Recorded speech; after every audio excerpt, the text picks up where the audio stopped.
দর্শক স্বাগত জানাচ্ছি যমুনা টেলিভিশনের নিয়মিত আয়োজন প্রবাসে বাংলাদেশে। দেশের বিভিন্ন প্রান্তে থাকা প্রবাসীদের খবরাখবর নিয়ে আপনাদের সাথে আছি আমি আহমেদ রেজা। কুয়েতে বসবাস করা প্রায় ৩ লাখ বাংলাদেশির বিভিন্ন জেলা থেকে কাজের সন্ধানে মধ্যপ্রাচ্যের দেশটিতে পাড়ি জমান তারা। নিজেদের মাঝে যোগাযোগ ও সম্পর্কের বন্ধন দৃঢ় করতেই প্রায় আয়োজন করে মিলন মেলার। কুয়েত প্রবাসী ব্রাহ্মণবাড়িয়ার বাঞ্ছারামপুরের বাসিন্দাদের সম্প্রতি 2 দিনব্যাপী মিলন মেলার আয়োজন করে। এমন মিলন মেলার আয়োজনে যোগ দিয়ে আনন্দ উদযাপনে মাতে বাঞ্ছারামপুর উপজেলার প্রবাসীরা। কুয়েত থেকে সহকর্মী মোহাম্মদ হেফজু মিয়ার প্রতিবেদনে থাকছে বিস্তারিত। প্রবাসী বাংলাদেশিদের পদচারণায় মুখর অভিজাত রিসোর্টের প্রাঙ্গণ।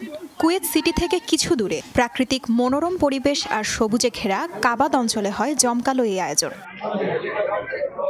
প্রবাসের বুকে ক্ষণিক আনন্দের খোরাক জোগাতে এ আয়োজন করেছে ব্রাহ্মণবাড়িয়া জেলার বাঞ্ছারামপুর উপজেলার কুয়েত প্রবাসীরা। কর্মব্যস্ত জীবন থেকে কিছুটা বিরতি নিতে প্রতি বছরই এমন আয়োজন করে থাকে সংগঠনটি। এদিকে জমকালো আয়োজনে অংশ নিতে বিভিন্ন প্রান্ত থেকে ছুটে আসে বহু প্রবাসী। অনুষ্ঠানে অংশ নিতে পেরে উচ্ছ্বসিত তারা। অনেক জাঁকজমকপূর্ণ ভাবে ওনারা করেন, অনেক মানুষ আসে, বাঙালি সবাই আমরা একত্রিত হই, সবাই এমন আনন্দ করি যেন আমরা একে অপরের আত্মীয় স্বজন। সবাইকে একসাথে দেখে অনেক ভালো লাগতেছে, অনেক এনজয় করছি।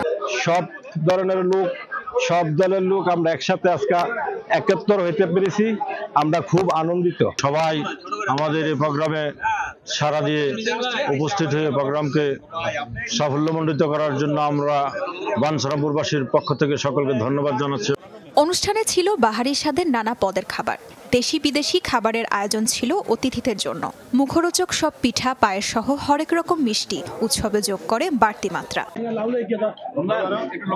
প্রবাসী হাজারো ব্যস্ততার মাঝেও এমন সুন্দর ও মনোরম পরিবেশে বাংলাদেশিদের মিলন মেলার আয়োজন করায় আয়োজকদের প্রতি কৃতজ্ঞতা জানায় প্রবাসী বাংলাদেশিরা।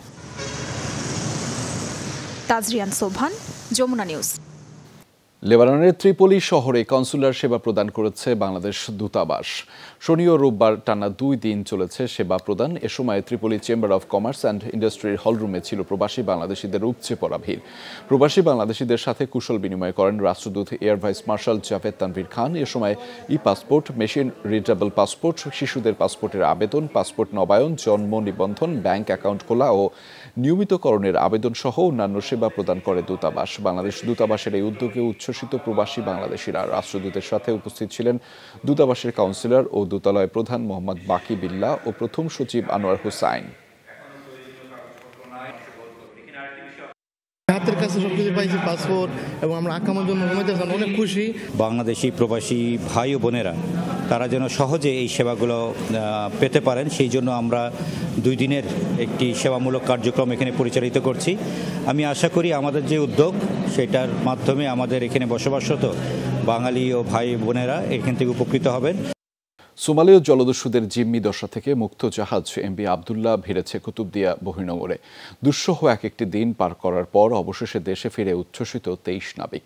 আজ আরেকটি জাহাজ যোগে সমুদ্র পথে চট্টগ্রামের সদরঘাটে ফিরবেন তারা। বরণ করে নেয়ার অপেক্ষায় স্বজনরা। কক্সবাজার থেকে এহসানুল কুতুবির পাঠানো তথ্য ও ছবিতে বিস্তারিত জানাচ্ছেন মামুনুর রশিদ অভি।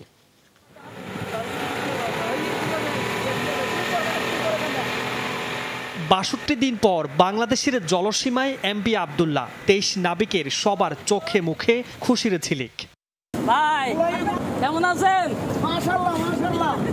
বাড়িতে কত হয়েছে? খুশি সবাই?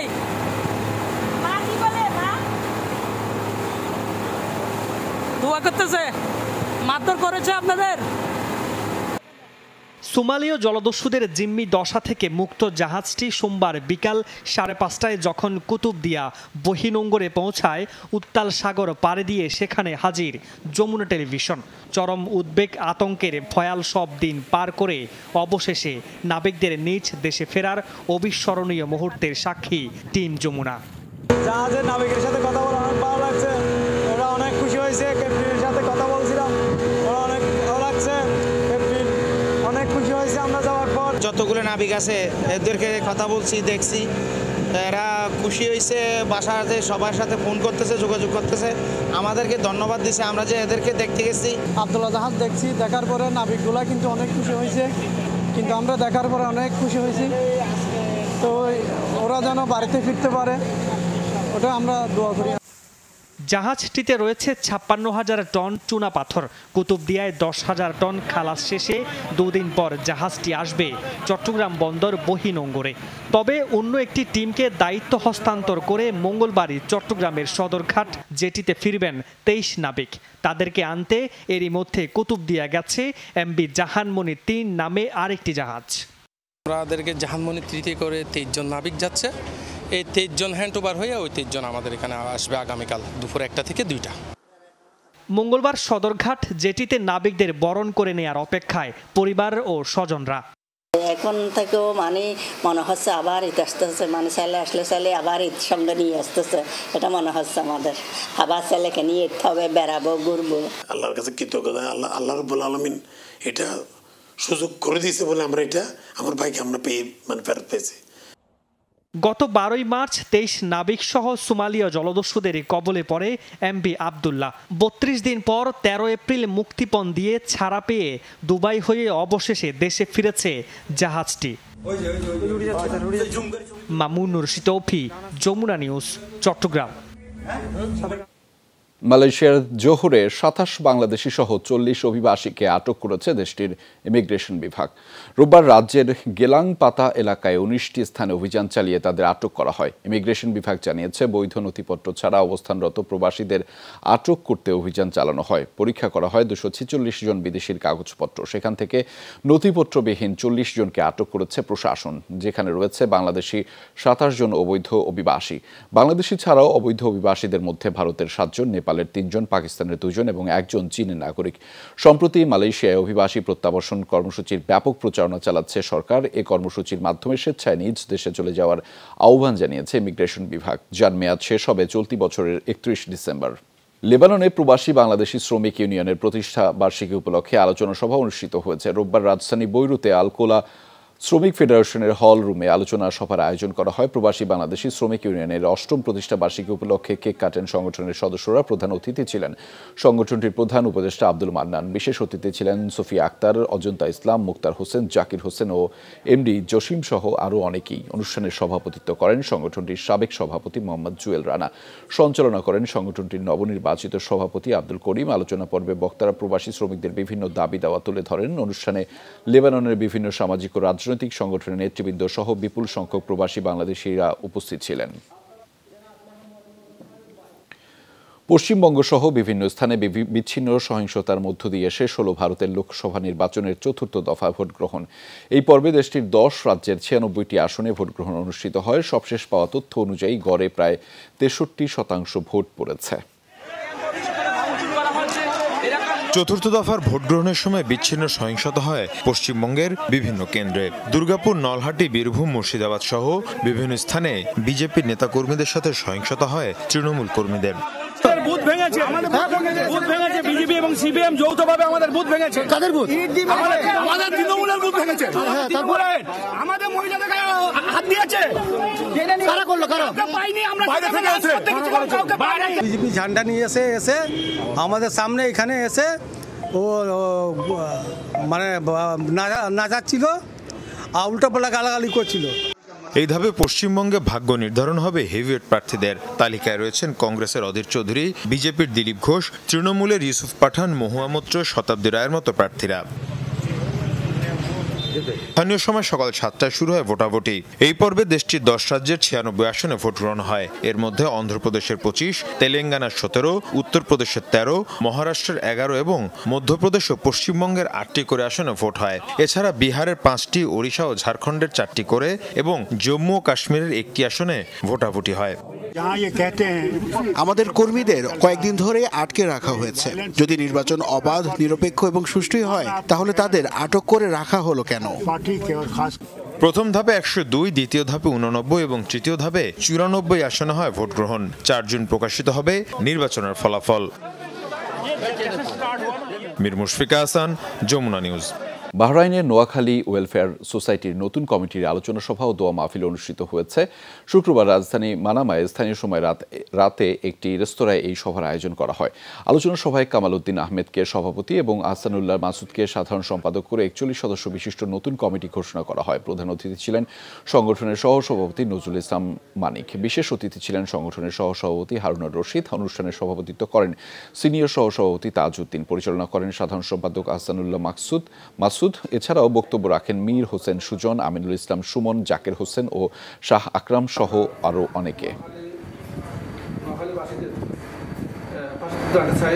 এবং বিভিন্ন লোকের তাদের অসুবিধা আছে, বিভিন্ন লোকদেরকে আমরা সহায়তা করার জন্য চেষ্টা করব। আমরা মহারাষ্ট্র নোয়াখালীবাসীর পাশে দাঁড়িয়ে দুস্থ মানবতার কল্যাণে নিজেদেরকে নিয়োজিত করে এই প্রবাসে বাহারানের মাটিতে নোয়াখালী ওয়েলফেয়ার সোসাইটিকে একটি মডেল সংগঠন হিসেবে উপহার দিতে আমরা আপ্রাণ চেষ্টা করে যাব। নির্বাচনের আগে বাংলাদেশের রাজনীতিতে বেশ আলোচিত নাম ছিল ডোনাল্ড লু। দেশের নির্বাচন ও টালমাটাল রাজনৈতিক পরিস্থিতিতে সরব ছিলেন মার্কিন যুক্তরাষ্ট্রের দক্ষিণ এশিয়া বিষয়ক সহকারী পররাষ্ট্রমন্ত্রী। আজ আবারও ঢাকা সফরে আসছেন তিনি। আবারও সরগরম রাজনৈতিক অঙ্গন। আওয়ামী লীগ বলছে দুদেশের সম্পর্ক নতুন উচ্চতায় নিতে এই সফর গুরুত্বপূর্ণ। অন্যদিকে ডোনাল্ড লুর এই সফর নিয়ে কোনো আগ্রহ নেই বিএনপির। যুক্তরাষ্ট্রের দক্ষিণ ও মধ্য এশিয়া বিষয়ক সহকারী পররাষ্ট্রমন্ত্রী ডোনাল্ড লু আগামীকাল 2 দিনের সফরে ঢাকায় আসছেন। 7 জানুয়ারির নির্বাচনের পর মার্কিন পররাষ্ট্র দপ্তরের উচ্চ পর্যায়ের কোনো কর্মকর্তার প্রথম সফর এটি। তবে তার এবারের সফর যতটা না রাজনৈতিক, তার চেয়েও বেশি কূটনৈতিক বলে জানিয়েছে মার্কিন পররাষ্ট্র দপ্তর। আলোচনা হবে জলবায়ু সংকট ও দ্বিপক্ষীয় অর্থনৈতিক সম্পর্ক জোরদারের বিষয়ে। এছাড়া সরকারের বিভিন্ন পর্যায়ের কর্মকর্তাদের সাথেও বৈঠক করবেন তিনি। ওবায়দুল কাদের বলেন, বাংলাদেশের রাজনীতি আর পেছনে ফিরে যাবে না। নিষেধাজ্ঞার পুরনো সংখ্যা উড়িয়ে দেন আওয়ামী লীগের সাধারণ সম্পাদক। আমরা কোনো উদ্যোগ ছড়াতে যাইনি। আমরা বিএনপির হাসি খুশি ভাব দেখলাম, হঠাৎ চাঙ্গা হয়ে গেছে। সামনে তো আর কিছু নেই। ডোনাল্ড লু এসে আবার নিষেধাজ্ঞা নিয়ে এসে সরকারকে হটাবার কোনো অভিসন্ধি আছে কিনা সেটা বিএনপি ভালো জানে। প্রেসিডেন্ট বাইডেনের যে চিঠি প্রধানমন্ত্রী শেখ হাসিনার কাছে, সেটার ফলো আপটা করার জন্য আসছেন। ডোনাল্ড লুর এই সফর একেবারেই আমলে নিচ্ছে না বিএনপি। দলটির মহাসচিব বলেন, কে আসলো আর কে গেল তা নিয়ে মাথা ঘামানোর সময় নেই। আমাদের বিএনপি ব্যাপারটা আমরা বুঝি, আমরা কে কাউকে আসে না আসলে নিয়ে আমরা কেউ ইন্টারেস্টেড না। আমরা মনে করি যে আমাদের বাংলাদেশের জনগণের উপরে আমাদের ভরসা, আমাদের পুরো আস্থা, সেই আস্থার উপরেই আমরা দাঁড়িয়ে থাকি। রাজনীতিটা আমরা করি বাংলাদেশের জনগণকে নিয়ে। এদিকে সরকারের পররাষ্ট্রমন্ত্রী বলেন, ডোনাল্ড লুর এই সফরের মধ্য দিয়ে দুই দেশের সম্পর্ক নতুন উচ্চতায় যাবে। মার্কিন যুক্তরাষ্ট্রের সাথে আমাদের সম্পর্ক অত্যন্ত চমৎকার এবং মার্কিন যুক্তরাষ্ট্রের প্রেসিডেন্ট জননেত্রী শেখ হাসিনা পরপর চতুর্থবার দেশের প্রধানমন্ত্রী নির্বাচিত হওয়ার পর তাকে চিঠি লিখেছেন এবং সম্পর্ককে নতুন উচ্চতায় নিয়ে যাওয়ার অভিপ্রায় ব্যক্ত করেছেন। ডোনাল্ড লু সম্পর্ককে ভিন্ন উচ্চতায় অর্থাৎ নতুন উচ্চতায় নিয়ে যাওয়ার লক্ষ্যেই আসছে। সফরে মার্কিন সহকারী পররাষ্ট্রমন্ত্রী সুশীল সমাজের প্রতিনিধিদের সাথেও কথা বলবেন। বিশ্লেষকদের ধারণা, সেখানে বাংলাদেশের নির্বাচন পরবর্তী পরিস্থিতি সম্পর্কে আলোচনা হতে পারে। আহমেদ রেজা, যমুনা নিউজ, ঢাকা। হজযাত্রীদের সবাই যাতে পবিত্র হজ পালন করতে পারেন সেজন্য ভিসা অনুমোদনের সময় বাড়াতে সৌদি আরবের প্রতি আহ্বান জানিয়েছেন প্রধানমন্ত্রী শেখ হাসিনা। সকালে বাংলাদেশে সৌদি আরবের রাষ্ট্রদূত ইউসুফ ইসা আল দুলহাইলান গণভবনের সৌজন্যে সাক্ষাৎ করতে গেলে তিনি এই আহ্বান জানিয়েছেন। প্রধানমন্ত্রী বলেন, সৌদি আরবের উচিত হজ যাত্রীদের জন্য ভিসা অনুমোদনের সময় বাড়ানো, যাতে তারা পবিত্র হজ পালন করতে পারে। এ সময় সৌদি রাষ্ট্রদূত বলেন, যেসব মুসল্লি এখনও ভিসা পাননি তাদের ভিসা প্রদানের উদ্যোগ নেওয়া হচ্ছে। এ সময় সৌদি রাষ্ট্রদূত বাংলাদেশে কিছু প্রকল্প বাস্তবায়নের তার দেশের বিনিয়োগকারী ও কোম্পানির আগ্রহের কথা জানিয়েছেন। বৈঠকে ফিলিস্তিনি ইস্যুতে প্রধানমন্ত্রী বলেন, বাংলাদেশ ফিলিস্তিনি জনগণের সহায়তার জন্য আরও একটি চালান প্রস্তুত করেছে। তিনি বলেন, যুক্তরাষ্ট্র এবং তার কয়েকটি মিত্র ছাড়া পুরো বিশ্ব ফিলিস্তিনের সাথেই রয়েছেন। দর্শক, এই ছিল প্রবাসী বাংলাদেশের আয়োজনে। এতক্ষণ সাথে থাকার জন্য সবাইকে ধন্যবাদ।